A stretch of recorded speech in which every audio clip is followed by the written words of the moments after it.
ઉદાહરણ બહુ સરસ આપ્યું, હંસો યથા ક્ષીર મિવાંબુ મધ્યાત. જેમ હંસ દૂધ અને પાણી એટલે અંબુ મધ્યાત, પાણીમાંથી, અંબુ એટલે પાણી, પાણીના મધ્યમાંથી દૂધ એટલે ક્ષીરનો ભાગ છે તે ગ્રહણ કરી લે છે. કે આપણા આત્માને પણ હંસની જ ઉપમા આપવામાં આવી છે. એટલે અહીંયા કહ્યું કે એવું હંસ જે છે તો તે પ્રકારને અહીંયા પણ આ પારમહંસની સંહિતા એટલા માટે કહેવામાં આવી છે. એવું એમણે શું કર્યું કે ચતુશ્લોકી ભાગવતને સમજાવવા માટે એ બસ અવિરત લખતા જ ગયા, નિરંતર લખતા ગયા. અને લખતા એમને 1000 2000 એમ નહીં પણ 18,000 શ્લોક લખી નાખ્યા. એ કોના માટે? એ આપણા માટે લખ્યા છે.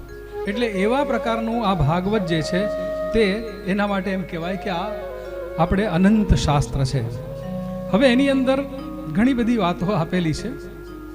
આપણને યોગ્ય સમજ પડે આ નિરક્ષીર વિવેકની સારું અને ખરાબ શું છે એનો વિવેક આપણામાં જન્મે, બસ એ જ ભાગવત આપણને શીખે.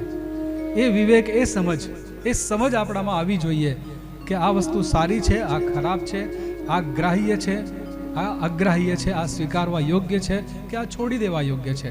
એવો વિવેક આપણને